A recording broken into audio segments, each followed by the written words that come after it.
It's your future. Own it.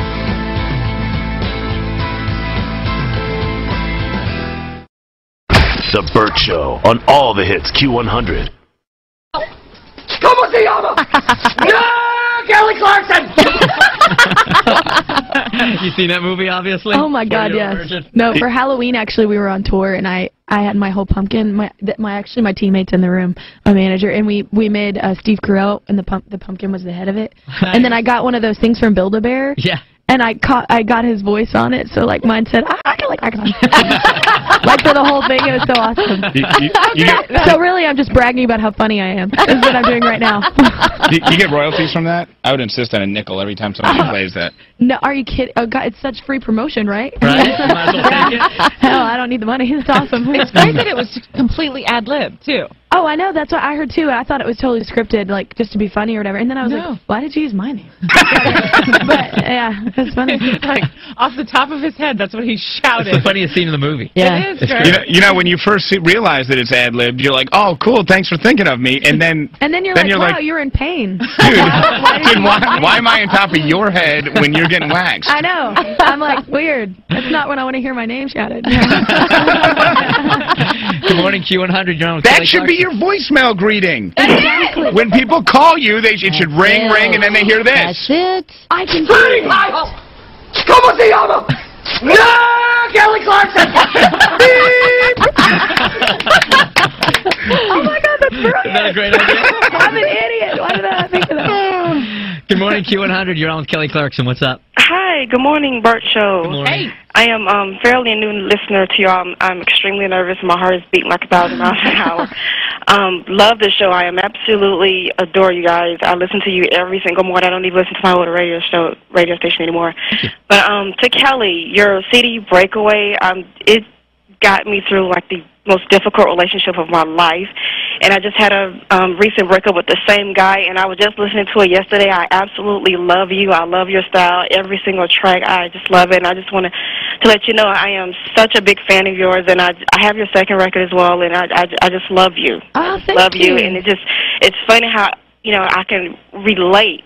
You know, I mean, you just gave me a different opinion with celebrities. I'm like, you know, they're just normal people. They go through the same things. And, oh, definitely. you know, I love the CD. Love the CD. I love your music, and just keep doing what you're doing. Oh, thank you so much. God. Wow, thank you. Thank you. This is the thing here, and this is going to lead us great into the whole Clive Davis and My December thing here, because this is the thing, I think, at least perception-wise, that started to draw some tension, I think, between you and Clive Davis.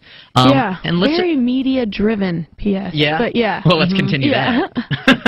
I mean, I'm fine to talk about it, but I guess the first thing is, were you upset by the way it was handled, and that it even leaked at all, that there was any kind of tension going on between the two of y'all? I mean, yeah, because, I mean, I guess the biggest joke, especially for other artists that hear something like that, is like, well, I mean, of course, there's always some kind of tension between, not even me and Clive, just labels and artists. I mean, that's like the oldest story in the book. So, but which is normal, because obviously everybody wants a project to be successful. But, no, I mean, that was the weirdest thing. And then, like, if you listen to the album, I mean, for the press to, you know, to take, well, actually, the press took my side a lot, which was really weird. But, I don't know, it is very, radio friendly. That's what I think I got, or that's what I thought was most funny about this whole situation. The people kept saying it was so rock, and I was like, wow, you have an altered perception of what rock and roll is, but because it's not me. And I don't know. I guess it was just weird. But it actually, I mean, it is selling 1.5 million worldwide without getting, you know, any kind of promotion. So that was pretty cool. And now let me just make it totally clear, because what she said, what I heard her saying was that your songs are so personal to her, and from what I understand, like, the chasm started, or the disagreement started between you and Clive because you were putting out this CD that was so intensely personal for you, but he felt it was kind of dark, and he didn't feel that was your image, and that's where the tension started. Well, and I think what's funny about what you just said, though, is that actually wasn't said about this record behind closed doors. It was actually said, that was actually said about Breakaway. Okay. With, like, Because of You and Addicted and a lot of the songs. Even when we came out with Since You've Been Gone, I remember everybody was like, oh my God, that's way too rock, like, than what we're used to. Yeah, and I was like, really?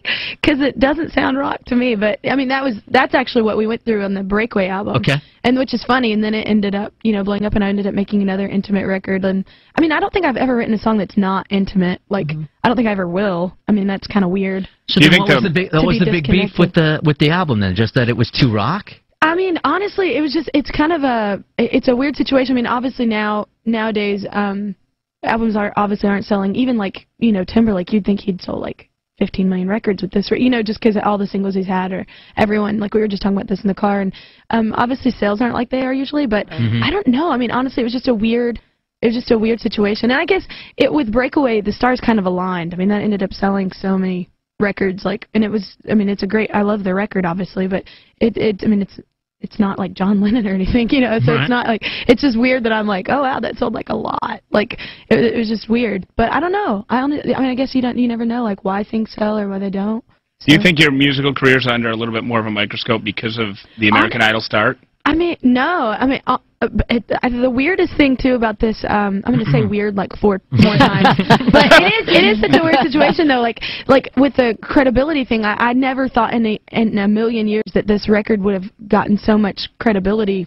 Like with it, like every time I go do an interview, they're like, "Man, I'm so proud of you for standing up for You Believe." And I'm like, I didn't really do that. I mean, I did this record like I do all my records. I didn't do anything that different. But did you have to put your foot down with Clive to get the record made the way you wanted it done? No, I mean, and that's the thing too. And everybody says with Clive, I mean, we don't even. It's not like we talk like on a daily basis in my house. It's like it's not like I was like, "Hey, Clive." He's on speed dial. Yeah, well, it's because you don't have a voicemail. He wants to call you, but he's never sure that you're actually on the phone because it's automated woman. I know.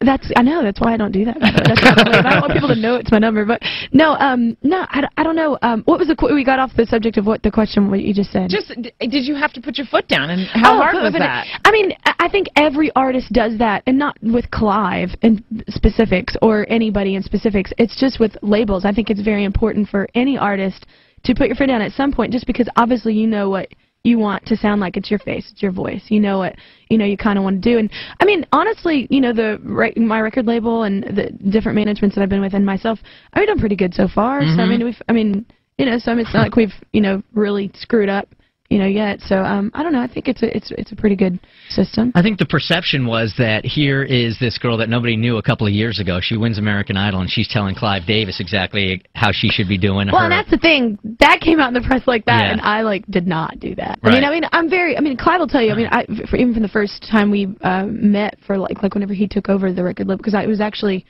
God, what was his name? Not Richard Sanders. No, the first guy whenever I signed with.